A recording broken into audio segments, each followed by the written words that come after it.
지난주 1박 2일에 걸친 민노총의 대규모 집회로 인해 서울 도심의 교통이 마비되었습니다. 과거 정부가 불법 집회, 불법 시위에 대해서도 법집행 활동을 사실상 포기한 결과 국민들께서 불편을 감내하기 어려운 수준에 이르고 있습니다.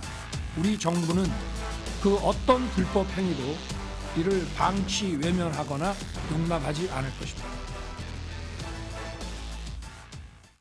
자, 지금 보신 대로 윤석열 대통령이 오늘 오전 열린 국무회의에서 지난주 서울 도심에서 열린 민주노총의 1박 2일 노숙 집회를 정면으로 비판했습니다. 이 얘기부터 좀 해보겠습니다.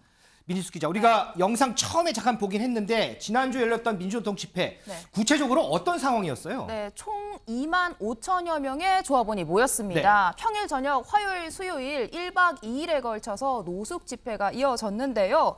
평일 저녁이었던 만큼 이 서울광장 인근 도심 극심한 교통 혼잡을 빚었습니다. 이 노조원들 영상으로 보신 것처럼 일대 쓰레기, 돗자리, 텐트를 펴고 이 오징어를 구우며 술판을 벌이기도 했다라고 하는데요. 이 때문에 서울광장 인근 편의점 한 곳은 이 1시간 만에 소주가 모두 동이 났다라고 합니다. 이렇게 술에 취한 조합원 간의 고성이 오가면서 이 소음과 시비 등 9건의 경찰 신고가 접수가 됐었다고 하는데요. 이 당초 이 민주노총 측이 허가받은 이 시위 시간은 오후 5시까지였지만 이후에 이태원 참사 추모제에 합류하겠다며 밤샘 집회를 이어간 상황이었습니다.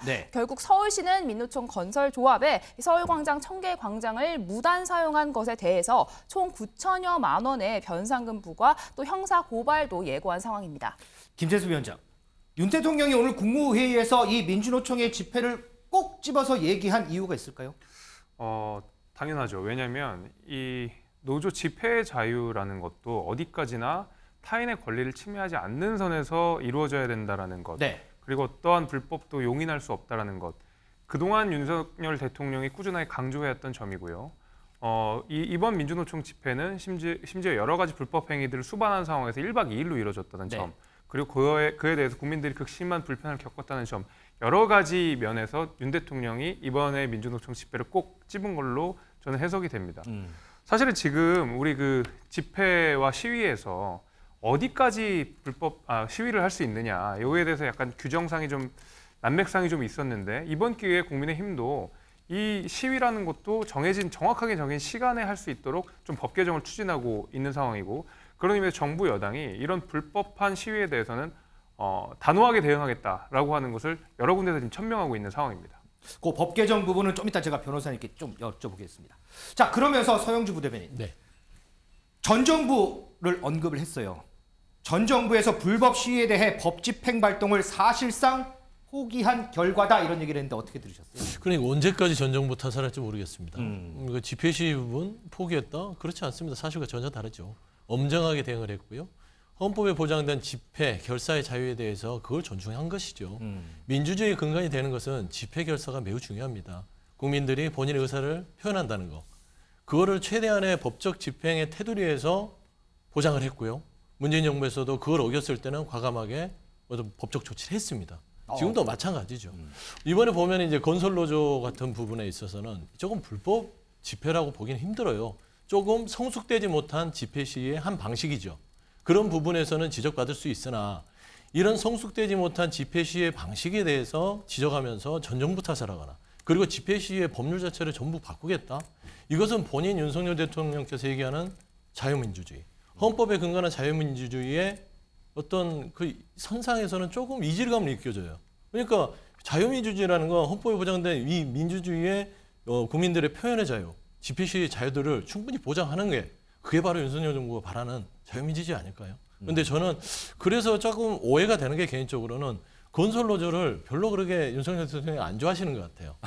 그러지 않을까 싶은데 뭐 그런 기우라고 생각하지만 굳이 저렇게 과대 해석할 필요는 없고 어떤 집회 시위의 성숙성 부분들이 지적하고 또 잘못된 부분들, 타인에 대해서 뭐 고성방가라든지 이런 부분들은 행정처분하면 되지 않습니까? 근데 이걸 법으로까지 흔든다는 것은 조금 좀 과하다. 그리고 전 정부 탓하는 것도 이제 그만하셨으면 좋겠다. 그럼 오늘 발언은 좀 과대 해석을 하신 부분이 있다. 저는 그렇게 좀 보고 있어요.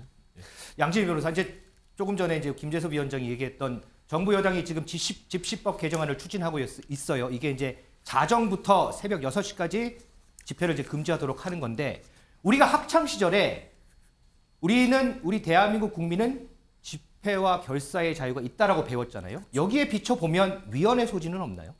일단은 위원회의 소지는 사실 판단을 받아봐야 하는 부분이지만 기본권이라고 하더라도 제한을 될 수는 있습니다. 말씀해 주신 것처럼 헌법상의 집회결사의 자유는 보장하고 있죠. 하지만 이게 질서와 공공복리를 위해서라면 제한이 가능합니다. 그 제한의 정도가 물론 과도하다라고 한다면 이제 헌재에 가서 판단을 받아서 문제가 되는 것이고요. 지금 여당이 추진하고 있는 일단은 개정안의 두 가지 방법은 그겁니다. 그러니까 첫 번째는 자정부터 오전 6시까지 말씀해 주신 것처럼 이 집회와 시위를 금지하는 방향 하나고요. 네. 그리고 한 가지는 이제 경찰의 면책 조항입니다.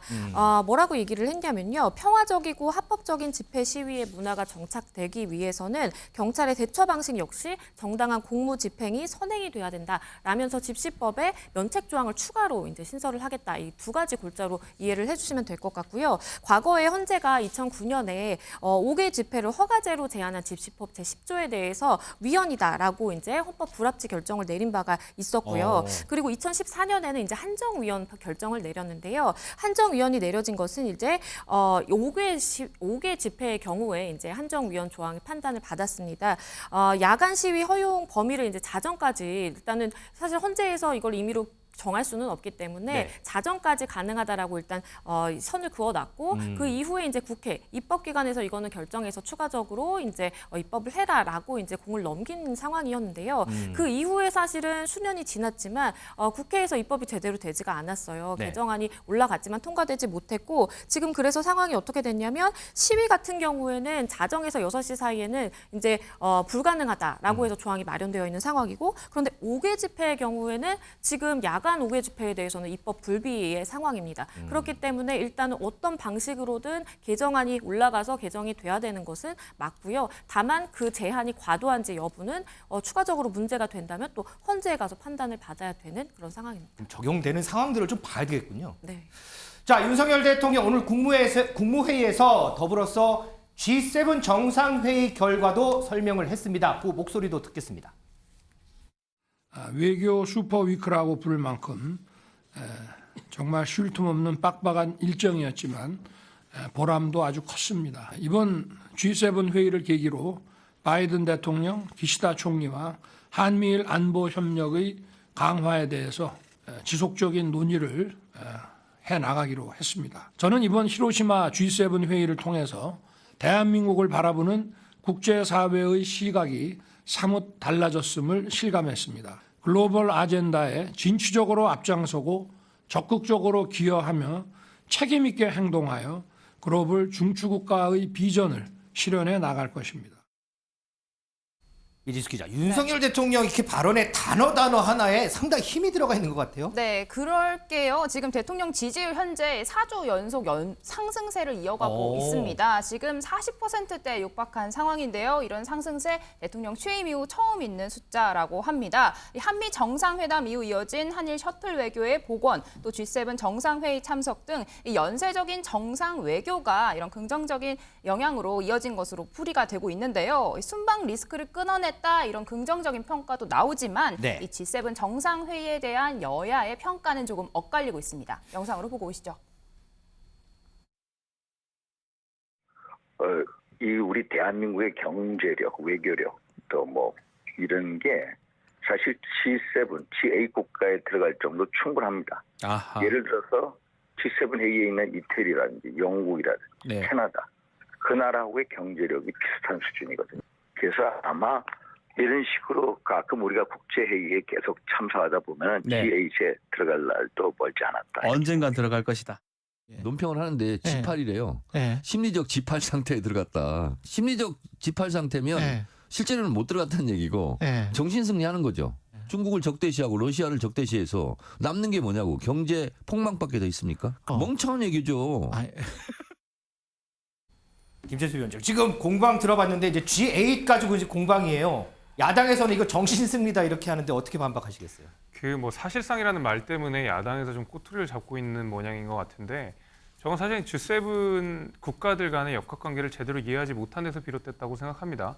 사실은 지금 뭐 영국을 비롯한 미국, 캐나다 같은 앵글로색슨 국가들 같은 경우에는 대한민국이 어떻게든 G7 안으로 들어와서 G8이 되기를 바라는 상황이고요. 네. 당연히 일본 역시도 한미일 공조를 이룰 수 있다는 점에서 당연히 일본도 대한민국의 참여를 희망하는 상황인데 이제 프랑스와 독일만 G7을 늘리는 것을 좀 반대하는 입장이거든요.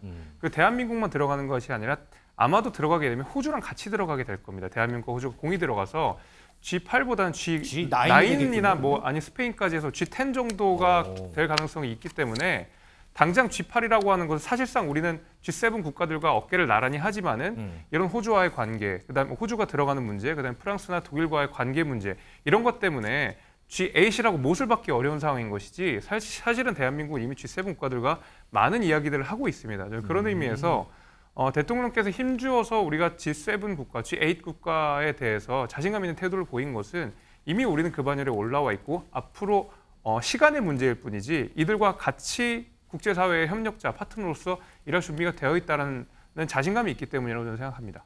서영주 부대님, 반대로 여당에서는 지금 이 계기로 대통령 지지율이 계속 올라가니까 야당에서 이거 다급해진 거 아니냐 이렇게 또 비판하더라고요. 뭐 꼭 그렇게까지 할 건 없고요.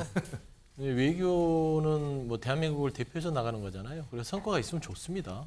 성과가 없어야 된다 이렇게 얘기한 건 아니에요. 그리고 지지율 자체가 물론 외교 부분이 어느 정도 뭐 반등의 요인이 될 수 있지만 제가 봐서는 또 민주당이 최근에 여러 가지 못하는 부분들 때문에 반사이익을 얻은 부분도 있다고 봐요.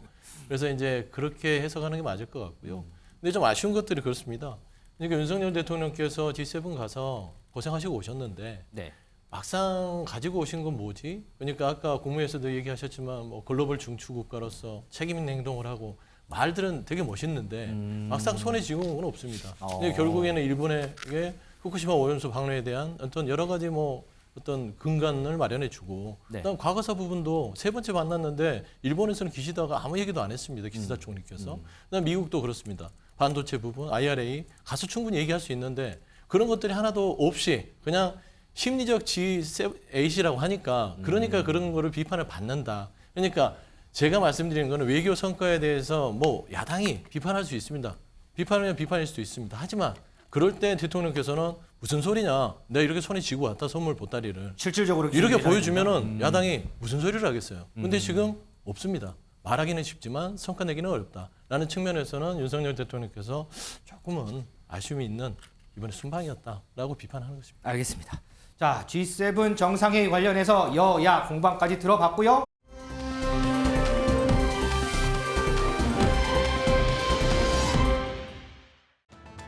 대선 자금이다. 대선 자금이 이용됐다. 터무니없는 사실이고요. 2022년 1월부터 3월까지 ATM에서 현금으로 제가 인출한 게 440만 원밖에 안 돼요. 처음에 제기된 의혹을 중심으로 거래 내역, 잔고 내역, 이체 증명서 이런 것들을 전부 다 투명하게 첨부해서 공개를 했고요. 그리고 또 이런 어떤 계좌들, 이용한 계좌들은 전부 다 제 실명 계좌를 이용했기 때문에 숨길 수가 없습니다. 자, 최근에 민주당을 흔들리게 하는 두 축이 있습니다. 이 두 축에 대해서 각각 얘기를 해보겠습니다. 먼저 그 한 축입니다. 바로 김남국 의원의 코인 논란인데 이 코인 논란이요. 최근에는 이재명 대표의 대선 자금 의혹으로까지 번지고 있습니다. 당초 김남국 의원 황당무계하다 이런 얘기를 했는데 최근에는 아무 얘기가 없죠. 침묵을 지키고 있습니다. 이 얘기 좀 먼저 해보겠습니다. 김태수 위원장. 이게 이제 김남국 의원이 계속해서 본인이 인출한 돈은 440만 원이다 얘기를 했어요. 그 계좌 내역인데 보면 1월 3일 날 100만 원씩 해서 3번 인출해서 이제 300만 원이고 1월 6일 날 또 100만 원. 이 3월 13일 날 이제 40만 원 해가지고 이 내역을 보면 440만 원이 맞아요. 그런데 이 계좌는 그냥 일반 계좌고 자, 문제는 별도로 이 코인 계좌를 통해서 이제 2억 5천만 원을 더 인출했다라는 그런 의혹이 지금 일고 있는 거 아니겠습니까? 맞습니다. 그러니까 김남국 의원이 저 계좌 업비트 계좌를 이야기를 안 한 것은 뭔가 감추려고 했다라는 의도가 저는 분명히 보입니다. 근데 이 감추고 침묵한다는 것도 넓게 보면 거짓말의 일종이거든요. 김남국 의원의 해명이 계속 이후에 나오는 언론 보도에 의해 본인의 말이 반박되고 있는 상황입니다. 그러니까 김남국 의원은 처음 코인 의혹이 터졌을 때부터 뭔가 솔직하고 투명하게 자료들을 제출하지 않고 네. 계속 뭔가 임기응변으로 사태를 넘어가려고 하는 모습들이 보이다 보니까 이런 식으로 새로운 언론 보도가 나왔을 때 또 거짓말한 사람처럼 돼버리는 것이거든요. 그런데 지금 일각에서는 이 김남국 의원이 이렇게 현금을 뺀 것을 가지고 말하자면 이재명 대표가 과거의 대선 과정에서 어떤 자금 세탁용이 된 것이 아니냐는 지적이 있습니다. 앵커께서 말씀해 주신 그 대로. 시기가 이제 그 대선 네. 그 시기니까요. 근데 개인적으로는요. 아직까지는 이재명 대표의 연계성을 뚜렷하게 시사하는 어떤 결정적인 단서는 없어 보입니다. 네. 게다가 제가 요즘 드는 생각은 라면을 먹어가면서 신발에 구멍이 뚫렸음에도 불구하고 그 신발을 신고 다니면서 악착같이 모아서 투자를 했고 자신의 모든 재산을 다 쏟아 부어가지고 투자한 김남국 의원이 남을 위해서 자신의 돈을 뭔가 손해를 보거나 제공을 한다?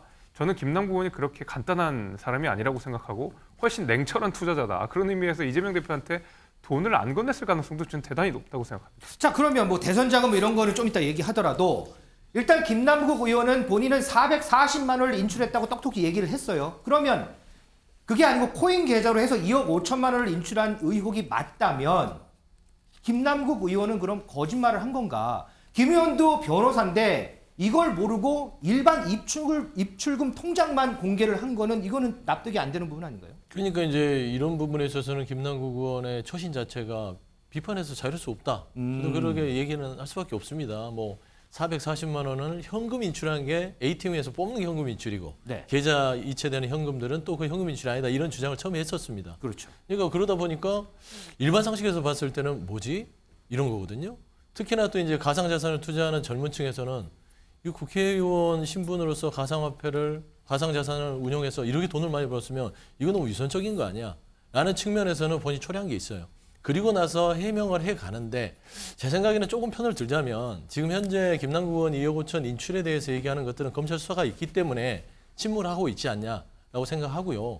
그다음에 국민의힘이 지금 주장하는 바 이재명 대표의 대선 캠프에서 이 돈이 어느 정도 관련성이 있다고 주장하는 것들이 결국에는 검찰이 주장한 바는 아니지만 정부와 여당과 검찰이 한 몸이라고 봤을 때는 이게 이재명 대표를 향한 게 아니냐라는 또 의혹을 지울 수 없거든요. 그러니까 여당 내에서도 그냥 이 부분은 김남국 의원의 어떤 가상자산이 제대로 자신의 돈을 투자해서 얻었는지 이거를 밝혀야 되지 여기에서 이걸 밝히기 전에 이재명 대표 쪽으로 겨냥하는 것들은 이 문제의 본질에서 벗어난 것이다. 그래서 오해를 할 수 있다라는 측면에서는 국민의힘은 좀 근거 없는 정쟁을 좀 삼가했으면 좋겠다. 좀 그런 말씀 드리고 싶어요. 자, 어쨌든 지금 서영주 부대변인 말처럼 국민의힘에서는 지금 이 부분에 대해서 화살이 김남국 의원에서 이재명 대표로 방향을 튼 것 같습니다. 그 목소리 좀 듣고 오겠습니다. 김남국 의원은 처음 코인 관련 의혹이 불거졌을 때 대선 기간 동안 440만 원만 인출을 했다면서 스스로 통장 거래 내역을 공개한 바 있습니다. 그런데 실상은 작년 2월과 3월 대선을 전후한 기간에 무려 2억 5천만 원 이상의 코인을 현금화한 걸로 드러났습니다. 위장용 통장을 들고 나와서 온 국민을 속인 것입니다. 현금으로 인출한 이 2억 5천만 원은 신고하지 않았습니다. 이 돈은 어디로 갔습니까? 김남국 의원이 코인을 현금화해서 대표님 대선 자금에 보탰다는 보도가 있는데 사실일까요? 이제 김남국 의원이 어제 진행조사나 이런 것들 진행하시는 것에 대해서 좀 일각이 나온 게 있으신지. 자, 먼저 민지수 기자. 지금 이재명 대표 모습 이달 초 모습 봤는데 네. 그 이후에도 의혹들이 계속 나오면서 기자들이 맨날 따라붙으면서 이거 물어볼 거 아니에요. 네. 여전히 대답이 없어요. 네, 침묵하고 있는 상황입니다. 앞서는 이 동문서답 화법으로 어떻게든 답변을 하던 이재명 대표였는데요. 네. 지난 일주일 동안은 관련된 질문에 구체적인 답변을 피하고 침묵하고 있는 상황입니다. 이 때문에 당내에서는 김남국 의원만큼이나 김 의원을 이렇게 감싸는 이재명 대표에 대한 이 비판의 목소리가 점점 더 커지고 있는 상황입니다. 자, 보면요, 뭐 여러 가지 의혹들이 나오는데 뭐 하나하나 지금 뭐 검찰에서 이제 수사를 하고 있으니까 그 부분은 들어오는 대로 저희가 조금 더 정리를 해보기로 하고, 이 대선 자금 의혹 같은 경우에는 앞서 얘기한 대로 어쨌든 여든 야든 이 부분에서는 아직까지 좀 더 파헤쳐야 되는 부분이 있다라고 얘기를 하기 때문에 여긴 이쯤에서 저희가 정리를 좀 하겠습니다. 그런데 보면 더 좀 관심이 가는 게 바로 김남국 의원의 행방이죠. 지난주에 고속도로 휴게소에서 포착이 된 이후에 국민의힘에서 이 부분에 대한 공세가 또 거세집니다. 그 목소리 좀 듣겠습니다. 의원실 유지비가 1년에 9천만 원 정도 별도로 나옵니다.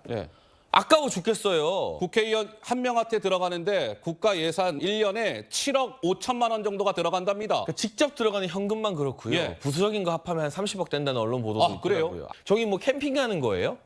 저 옆에 서 있다는 저 우락부락한 몸 좋은 남자분 보좌진이라고 하는데 그렇게 저분도 추정돼요. 예. 지금 가평고속도로 같이 다니면서 보좌진 월급 다 받는 거예요.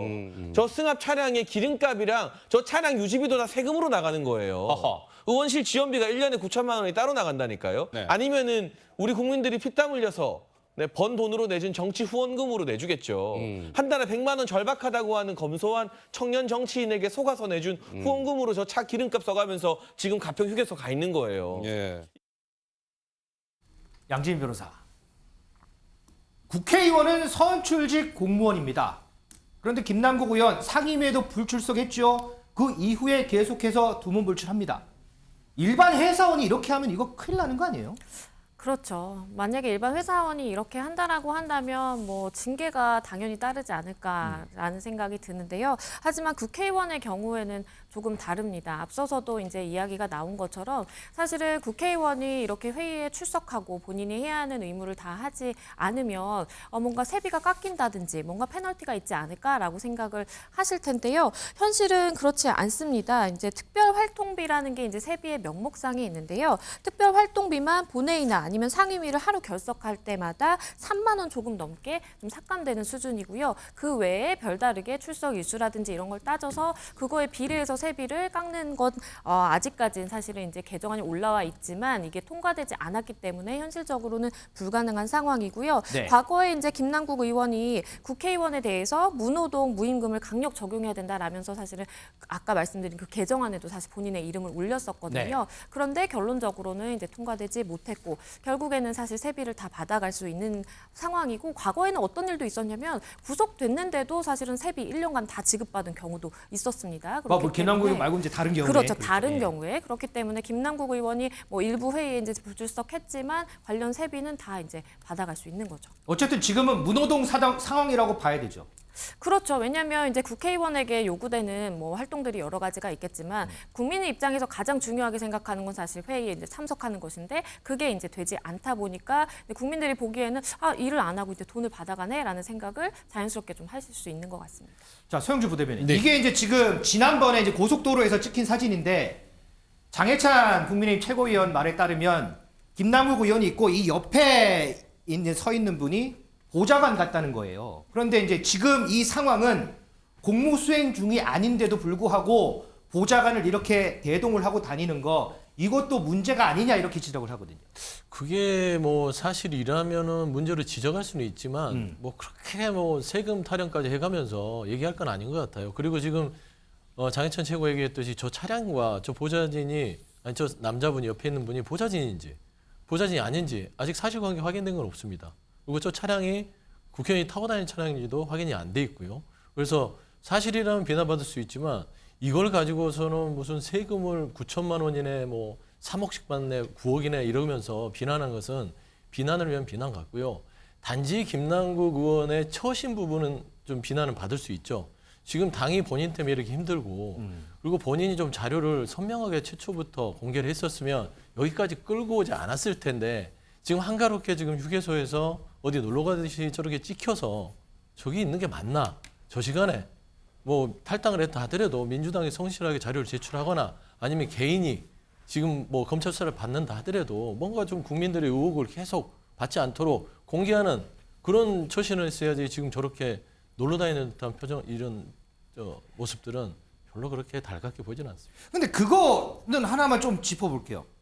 뭐 물론 이제 처신에 대해서는 뭐 비판적인 입장 견지해 주셨으니까 국회의원들에게 세비가 가고 그 세비 가지고 보좌관들도 월급 받고 뭐 여러 가지 활동들 많이 하잖아요. 네. 그런데 일반 직장인들 같은 경우에는 무노동 무임금 법칙이 철저히 적용이 되는데 아니 국회의원이라고 지금 상임 지금 정기국회 기간 아닙니까? 지금 국회 기간이잖아요. 그런데 두문불출해요. 그럼에도 불구하고 월급은 꼬박꼬박 가요. 이 부분 문제 아니에요? 그러니까 본인이 의원직 사퇴를 하지 않았잖아요. 네. 그러니까 의원직 사퇴를 안 했다는 거는 본인의 선택권이고요. 그다음에 비난은 본인이 정치적 책임을 지는 겁니다. 그리고 이게 일반에서하고 비교를 할 수 없는 건 국회의원 의정 활동 자체가 뭐 9 to 6가 아닙니다. 물론 꼭 그다음에 일반에서 뭐 비교할 건 주말이 아니지만, 정해져 있는 것도 예. 아니고 뭐 주말 수당이 있는 것도 아니고요. 그러니까 주말에도 어떤 지역과 상관없이 여러 가지 의정 활동을 할 수 있기 때문에 그런 부분에서 어떤 뭐 세금 지원을 통해서 의정 활동을 계속 지원하는 거거든요. 근데 저 김남국 의원에 대한 어떤 지금 뭐 휴게소에서 지킨 부분을 처신의 문제로 봐야지 저거를 전체 국회의원들이 무슨 세금을 가지고 차를 가지고 뭐 놀러 다니고 보좌진들을 사적으로 활용하고 이렇게 얘기하는 것은 일반화의 오류죠. 확대 해석이라고 봅니다. 그래서 그냥 본질적으로 김남국 의원의 처신이 잘못됐다. 여기까지 하는 게 맞아요. 알겠습니다. 본질만 보겠습니다. 네. 자, 그리고 하나 어제 국회에서 이 국회의원들 가상자산도 이제 재산 등록하도록 하는 법안이 이제 첫 관문을 통과했어요. 국회에서 여기 떨고 있는 의원들 없을까요? 여야 막론하고? 있겠죠. 물론 있을 겁니다. 뭐 본인이 공개적으로 이야기했던 이준석 전 대표도 코인을 뭐 상당량 보유하고 있다고 스스로 이야기한 바가 있고요. 뭐 투기 광풍 아니었습니까? 얼마 전까지만 해도 코인 투기 광풍이었기 때문에 그 가운데서 얼마든지 투자한 사람이 있을 거라고 생각하고 뭐 투명하게 공개하는 절차에 따라서 소명을 해야 되는 경우에는 소명해야 된다고 봅니다. 더 이상 이게 우리가 법률로서 규정되지 않았다고 그 법률의 어떤 공백을 활용해서 가상자산을 어떤 은닉재산처럼 그냥 아무한테도 공개하지 않는 내 것처럼 이렇게 하는 것은 공직자의 신분이라는 면에 있어서도 저는 맞지 않다고 생각하고 이번에 여야가 공히 합의를 한 내용 아니겠습니까? 그렇죠. 가상자산 전부 신고하자. 이 공직자의 재산을 신고하게 하는 그 입법자의 취지를 고려해 보면 가상자산 당연히 포함해야 된다고 생각합니다. 그래서 첫 발을 뗀 것에 대해서는 저는 대단히 환영하는 바입니다. 자, 지금 환영한다고 했는데 그런데 뭐 여러 가지 이제 보도들을 보면 과연 이 법이 실효성이 있느냐 이런 얘기가 벌써부터 나오는데 어쨌든 법이 통과가 돼서 이게 시행이 되는 모습까지 좀 저희가 좀 봐야 될 것 같습니다.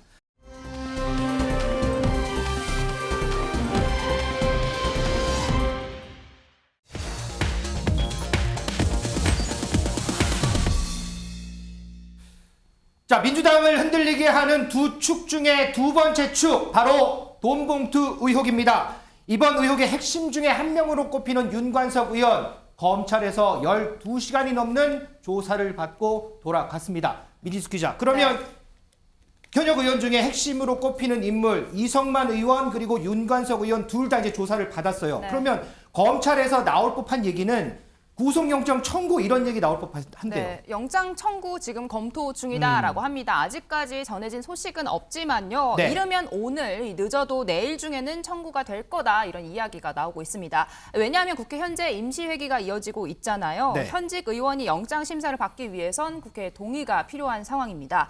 당장 내일 모레 열릴 국회 본회의에 체포동의안을 보고하기 위해서는 오늘 내일 중에 영장을 청구할 거다 이런 관측이 나오고 있는 상황입니다.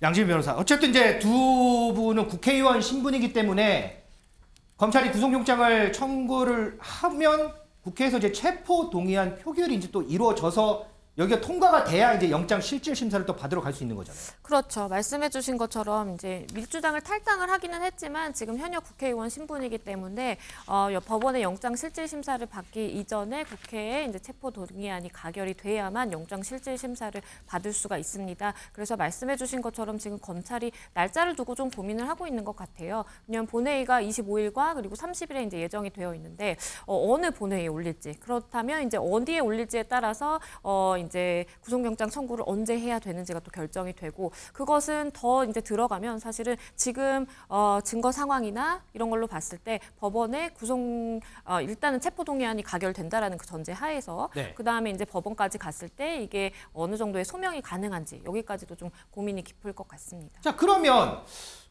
관심은 과연 체포동의안이 국회로 넘어왔을 때 민주당은 이 표결에서 어떤 선택을 할까 이 부분이 궁금한데 우리 당에 계신 두 분들한테 여쭤보면 아마 무범 답안만 나올 거예요. 그래서 정치색 전혀 없는 우리 양진행 변호사는 민주당은 어떤 선택을 해야 한다고 보세요? 그래요. 저는 이제 정치색이 없기 때문에 사실 일반 국민의 입장에서 그냥 본다라고 그래서 제가 한다면 여쭤본 거예요. 사실은 이제 국회의원들은 뭐 글쎄요, 한 동료 의원이 이렇게 난처한 상황에 뭐 처하게 되면은 그래도 이제 뭐랄까요, 방탄을 해주지 않을까라는 좀 생각도 사실은 듭니다. 물론 이게 당의 근간을 흔들 만한 한 축이라고 말씀을 하실 정도로 네. 굉장히 큰 스캔들이고 굉장히 큰 범죄가 이제 연루가 되어 있다라고 혐의를 받는 그런 지점들은 있습니다. 하지만 지금 문제를 또 간단히 볼 수 없는 것이 만약에 이 의원들이 구속이 된다라고 한다면 돈 봉투를 받은 사람들은 또 어떨까요? 받은 사람들도 지금 여러 명이라고 언급이 되고 있는데 그렇다라고 한다면 이게 걷잡을 수 없이 이게 상황이 커진다고 좀 우려가 될 수도 있을 것 같아요. 그러다 보니까 사실은 뭐 가결이 되기는 좀 힘들 수도 있겠다라는 생각을 해봅니다. 알겠습니다. 우리 양지민 변호사 얘기가 맞는지 한번 지켜보도록 하겠습니다. 자, 국민의힘에서는요, 이 돈봉투 사건이 점점 태풍이 돼간다 이런 얘기를 하고 있습니다. 그 얘기 좀 듣고 오겠습니다. 민주당 전당대 돈봉투 게이트가 점점 태풍이 되어가고 있습니다. 비바람이 몰아치는 남국 바다에 돈봉투 태풍과 대장동 성남FC 쌍태풍까지 불어닥치면 말 그대로 퍼펙트 스톰이 올 것입니다. 정략적 의도가 다분한 입법 폭주를 일삼는 이유는 자명할 것입니다. 그런 얄팍한 꼼수로는 국민의 관심을 받을 수 없을 뿐더러 송이김 삼각파도를 헤쳐나가는 것조차 불가능할 것임을 깨닫기 바랍니다. 국민이 민주당을 마음속에서 지워가고 있습니다. 자, 이거는 국민의힘에서 얘기를 한 거니까 우리 서영주 부대변인께 여쭤볼게요. 정말 퍼펙트 스톰이 올 것 같으세요? 퍼펙트 스톰이 오기를 바라고 있는 거죠. 바라고 있어요? 그렇죠. 바람이죠. 국민들이 민주당을 마음에서 지우기를 바라고 있는 것이고. 아무래도 그러지 않겠습니까? 총선을 앞두고. 그래서 이제 이 정치권에서 여러 가지 뭐 생각들을 하고 의견들을 내고 있습니다. 그러니까 물론 돈봉투 당내 경선이지만 당내 경선의 돈봉투 사건은 국민들 눈높이에 맞지 않습니다. 당연히 이런 부분들은 개선이 돼야죠. 하지만 국민의힘에서 본인들도 자유로울 만큼 정치적 관행으로 이루어졌던 부분들이 있어서 이거를 무슨 뭐 퍼펙트 스톤까지 얘기할 건 아닌 것 같고요. 이거는 여야가 공이 머리를 맞대고 정치권에서 국민의 눈높이에 맞게끔 제도 개선을 해야 될 부분이라고 분명히 저는 말씀드리고 싶고요. 그다음 뭐 김남국 의원 얘기도 했지만 지금 민주당에 펼쳐져 있는 뭐 대장동 FC까지 얘기하는데요. 모든 것들이 결국에는 정부 여당과 검찰 쪽에서 물론 민주당이 흠이 있으니까 이런 것들이 나오겠다 주장을 하겠지만 너무나 집중돼서 야당에 대해 총선을 앞두고 야당에 대한 검찰의 공격들이 너무 많이 펼쳐놨다라는 의미에서는 조금은 저희가 가끔 뭐 다 모든 게 정치 검찰, 뭐 검찰의 어떤 의도된 수사 아니냐라고 얘기하는 것들을 억측이라고 하지만 또 그렇게밖에 볼 수 없는 그런 측면도 없지 않다라는 점에서는 정부 여당의 최근의 어떤 지도부의 발언들이 굉장히 조금 짜여진 각본 같다라는 좀 그런 생각도 듭니다. 아니 그럼 그런 관점에서 윤관석 의원이 계속해서 이거 국면 전환용이다, 국면 전환용이다 계속해서 얘기를 하는데 어떤 국면 전환을 할 게 있어요? 잘 모르겠어요. 그러니까 예를 들면 지금 녹취록이 많이 등장하지 않았습니까? 윤관석 의원의 육성이 담긴 녹취록이 언론 보도를 통해서 나왔는데 그럼 국면 전환용을 위해서 윤관석 의원에게 녹취를 하라고, 녹취를 당하라고 시켰다라는 이야기까지도 뭐 논리적 확정이 될 수 있는데 그건 그 누구도 시킨 일이 아닙니다. 본인 스스로가 한 일이고 본인이 짊어지고 있는 혐의예요. 이것을 본인이 떳떳하게 소명하면 되는 것이고 본인이 죄가 있다면 달게 받으면 되는 것이지 그것을 가지고 검찰 탓을 한다는 것은 글쎄요 뭐 위기를 모면하기 위한 임기응변이라는 생각은 들지만은 그에 대해서 어떤 국민이 납득할지는 저는 사실 잘 모르겠습니다. 그리고 저런 태도가 바로 저는 민주당의 퍼펙트 스톰으로 나아가게 한다고 생각하는데 뭐 김남국 의원 코인 의혹도 마찬가지고 돈봉투 의혹도 마찬가지고 각각의 회오리일 수가 있습니다만은 민주당이 온도, 습도, 바람까지 완벽하게 태풍이 불 수 있는 조건을 만들어줘가지고 스스로 만들어가지고 이 회오리들이 합쳐서 지금 퍼펙트 스톰이 알아서 되고 있는 상황이거든요. 근데 여전히 그 본질을 이야기하지 않고 저거 봐라 검찰 탓이다라고 하면 저는 그 태풍 더 커질 거라고 생각합니다. 알겠습니다. 자, 검찰 수사 상황 좀 짚어보겠습니다. 양지민 변호사. 검찰이 강래구 씨 수사하면서 돈봉투를 받은 현역 의원 명단을 추렸다 이런 얘기가 있네요. 네, 맞습니다. 지금 검찰이 말씀해 주신 것처럼 강래구 씨와 그리고 이정근 전 사무부총장을 지금 대질 신문을 계속하고 있습니다. 그 과정에서 이제 3시간 정도 대질 신문을 했고 돈봉투 수수 의원을 특정할 수 있었다라고 지금 이야기가 나오고 있는데요. 서울 지역구 의원 1명, 뭐 경기 지역구 의원 3명 이렇게 해서 총 10명 정도 지금 추정을 하고 있는 상황이고 일단은 확실하게 더 보기 위해서는 저 10명, 지목된 10명을 다 불러서 이제 조사를 하는 것이 좀 필요하겠죠. 일단은 지금 이야기가 나오고 있는 것은 이 가운데 5명이 지금 친명, 친이재명계의 의원들이다라고 알려지고 있습니다. 지금 서영지 부대변인, 네. 민주당에서 자체적으로 지금 명단 파악 착수했다고 하는데 최근에 왜 늑장 대응 얘기가 많이 나오잖아요. 뭐 여러 가지 사안에 대해서. 그거 좀 의식한 거 아니에요? 그런 건 아니고요. 아닌 것 같아요. 이게 밝히기가 쉽지 않습니다. 아시잖아요. 이게 뭐 돈봉투 부분에 대해서 그 의원들께서 뭐 본인들이 안 받았다고 하는데 검찰도 못 밝히는 걸 어떻게 밝히겠습니까? 그러면서 늦장등이 아니라 최대한 존중해 주면서 의견을 물어보고 사실관계를 확인하는 거예요. 네. 그런데 그 사실관계 확인 자체도 잘 되지 않습니다. 그래서 이 부분은 늦장당이라 할 수는 없고요. 김남국 의원 정도는 늦장당이라도 뭐 비판을 받아들이지만 이 돈봉투 사건의 당내 조사는 늦장당이 아니다. 그런 말씀입니다. 아니다. 알겠습니다. 자, 이성만, 윤관석 의원이 이제 검찰 조사를 받았고 앞으로 송영길 전 대표가 이제 소환이 될 거다라는 예상이 있는데 그 검찰의 타임테이블 저희가 좀 더 한번 보겠습니다.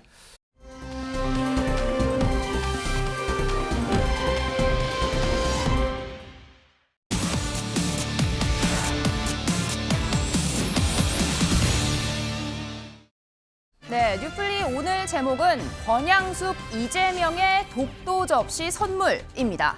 이 정치 1번지 종로구를 던지고 지역 통합을 위해 험지 부산에 출마했다 낙선한 바보 노무현. 이 대선 자금 관련 수사로 탄핵 국면에도 민주주의에 대한 믿음을 저버리지 않았는데요.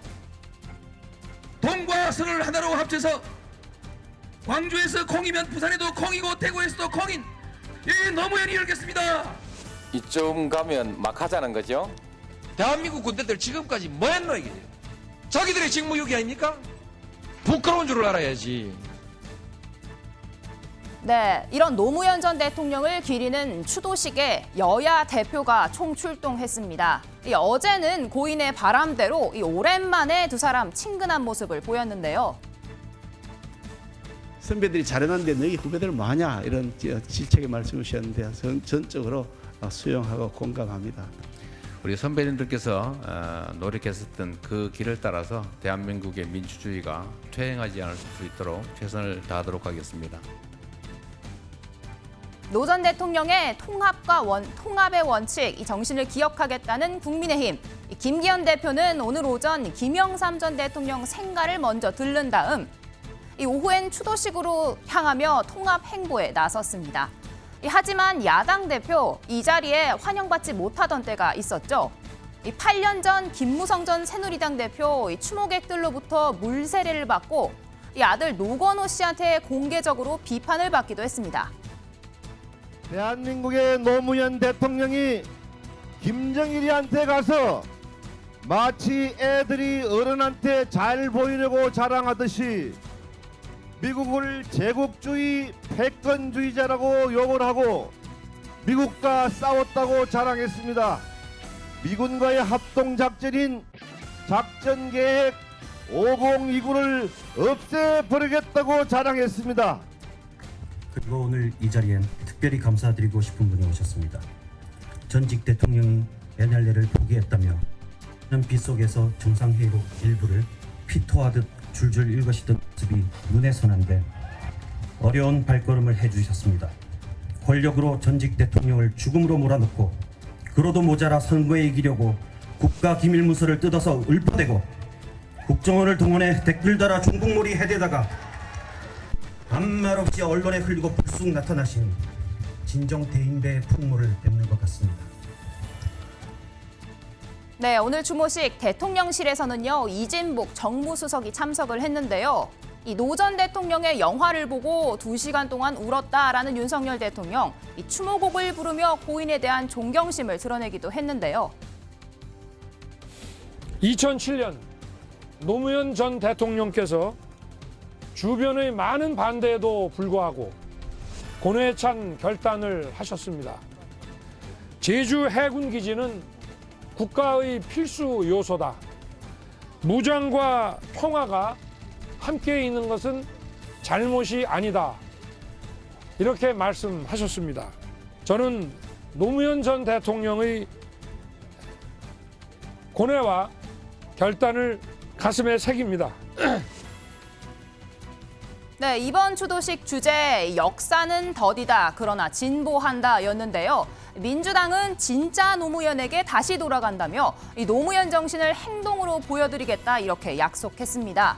이재명 대표 고인의 정신에 따라 어떤 어려움이 있어도 멈추지 않겠다 했지만 민주당 내부에서는 여당에 대한 비판만큼이나 민주당 스스로가 노무현 유산을 잃어가고 있다 이런 성찰의 목소리가 나왔습니다.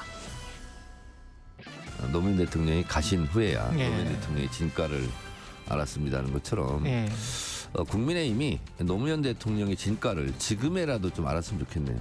봉화마을에 뭐 가서 참배를 하는 것은 자유이나 좀 그런 거 반성문 쓰고 좀 갔으면 좋겠어요.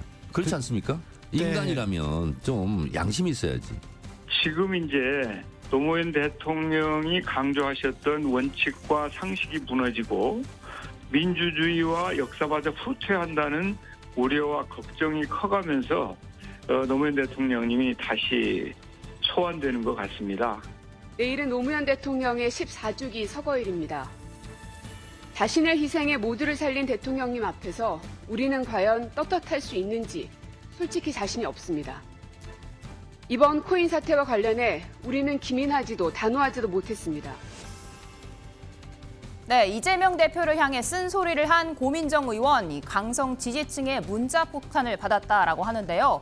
민주당 욕설이 담긴 문자 폭탄 보낸 강성 당원 처음으로 제명했다라는 소식이 전해졌습니다. 하지만 이미 더불어민주당의 20대 지지율 두 자릿수가 급락한 상황인데요. 당원 한두 명 제명으로는 돌이키기가 어렵다라는 평가가 나오고 있습니다.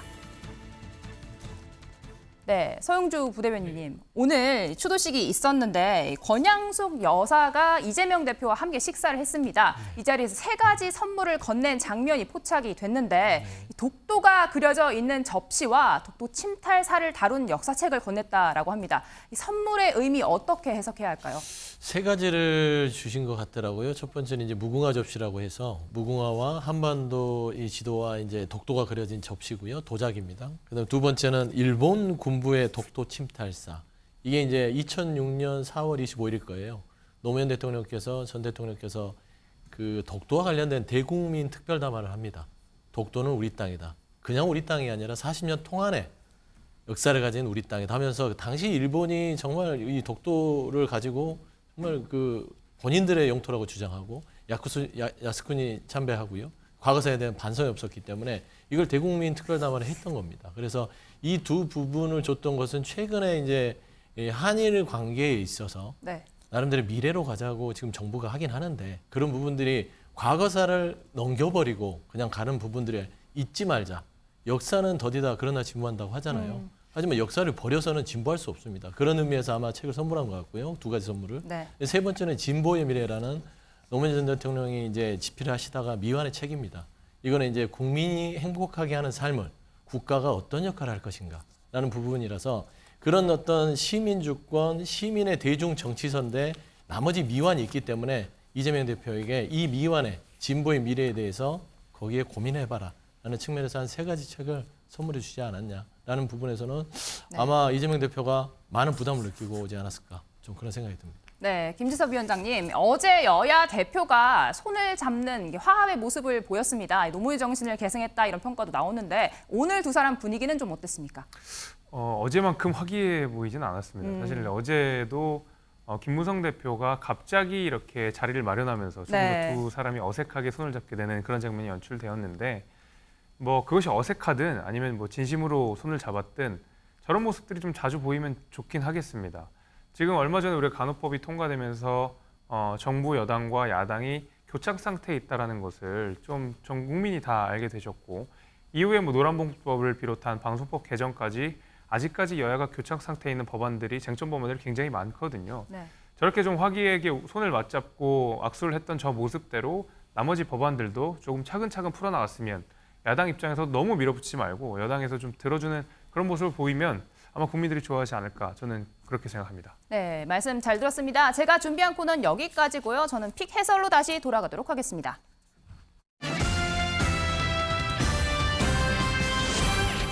자, 뉴플리 잘 들었습니다. 뉴플리 듣다가 궁금한 게 있어서 저도 질문 하나만 드릴게요. 각각 하나씩만 좀 드릴게요. 아까 뉴플리 내용 중에 그게 있었어요. 지금 저희가 이제 강성 지지층, 민주당 강성 지지층에 대해서 뭐 어제도 얘기하고 계속 얘기했는데 지금 처음으로 제명을 한명 했거든요. 그러면 다른 분들이 보시기에는 아이고 이제 우리 좀 자제해야 되겠구나 이런 생각을 할까요? 아니면 그 반대일까요? 저는 저렇게 자제가 되진 않을 것 같아요. 이재명 대표가 그간 본인이 대선 후보가 되고 그에 이어지는 대표 과정, 그다음에 대표 리더십을 지켜내는 과정은 거의 전적으로 팬덤에게 의존했다라고 해도 과언이 아닐 거라고 저는 보고 있거든요. 네. 당내 입지가 굉장히 부족한, 말하자면 이른바 386 세대가 주류인 민주당 내에서 본인의 입지가 굉장히 취약했는데도 불구하고 그나마 당대표를 유지하고 지금의 리더십을 발휘할 수 있는 것은 이재명 대표를 지지하는 이른바 개딸들의 적극적인 지원과 응원이 없었으면 불가능했을 거라고 생각합니다. 그렇기 때문에 이재명 대표는 사실상 이 팬덤 활동을 방치하거나 오히려 조장하는 경우들이 더 많았거든요. 실제로 민주당 내에서 나오고 있는 이른바 수박 논란도 처음 시작은 이재명 당시에 대선 후보가 했던 것입니다. 우리 안에 수박 기득권이라는 말을 쓰면서. 그렇기 때문에 이 강성 지지층 한 명을 제명했다고 해서 지금까지 벌어졌던 이 팬덤 정치가 한 번에 일소될 거라고 생각하지 않습니다. 아, 그렇군요. 자, 그러면 민주당 소속 시의원이 동료 의원을 성추행했다는 의혹이 있어서 이재명 대표가 윤리감찰을 지시를 했어요. 그런데 이 시의원이 탈당을 해버렸어요. 이게 지난번 김남국 의원 사례하고 좀 비슷하잖아요. 이러면 당 내에 이 윤리 완전히 무력화되는 거 아니에요? 계속해서 이런 일이 벌어지는데. 그러니까 이제 그렇게 보이긴 하는데 네. 실상을 들여다보면 좀 다릅니다. 그러니까 이제 기초의원의 어떤 그런 좀 그 부적절한 행위에 대해서는요, 중앙당에서 징계를 할 수가 없어서 도당 차원에서 합니다. 그래서 중앙당은 윤리감찰을 지시하고요, 그다음에 징계위는 도당에서만 할 수 있습니다. 그래서 도당에서 지금 징계가 진행이 됐고 경기도당인 걸로 알고 있는데 경기도당에서 보도자료를 통해서 최고 수위의 징계를 하겠다라고 입장을 밝혔습니다. 네. 근데 뭐 그 지금 시의원, 해당 시의원 자체가 탈당계를 냈다는 것은 뭐 정당법상 내버리면 그거는 접수는 됩니다. 그렇죠. 하지만 징계 절차에 들어갔기 때문에 이미 도당에서 밝혔고요. 근데 김남국 의원도 탈당계 내고 처음에는 그대로 계속 징계 절차 밟는다 했는데 이거 거의 중단됐잖아요. 그러니까 뭐 어떻게 보면 국민들은 이거 뭐 봐주기성 아니야, 온정주의 아니야 이렇게 오해를 하실 수 있는데 절차상 당 지도부에서는 그렇게 발표하진 않았잖아요. 그러니까 징계 절차에 착수한 건 아닙니다. 그러니까 징계를 진상조사위가 열린 거죠. 네. 그래서 진상조사위 자체를 징계로 보지 않았기 때문에 징계를 혜택하기 위해서, 피하기 위해서 이 부분을 탈당을 냈다라고 판단하지 않은 것이죠. 하지만 제가 봐서는 지금 이 경기도에 부적절한 처신을 했던 이 시의원 같은 경우는요, 이거는 누가 보더라도 도당에서 징계 절차에 착수했는데 탈당계를 냈어요. 그래서 도당의 입장을 들어보니 도당에서는 이미 징계 절차가 착수가 된 상황이라서 탈당과 무관하게 징계 절차에 들어가겠다라고 하고 있는 상황입니다. 김세훈 위원장, 오늘 좀 계속 민주당만 얘기해서 제가 국민의힘 얘기도 하나만 여쭤볼게요. 마지막으로. 김재원 최고위원이 아침에 라디오 방송에 나와서 뭐 이런저런 많이 얘기를 했어요. 여기 있네요.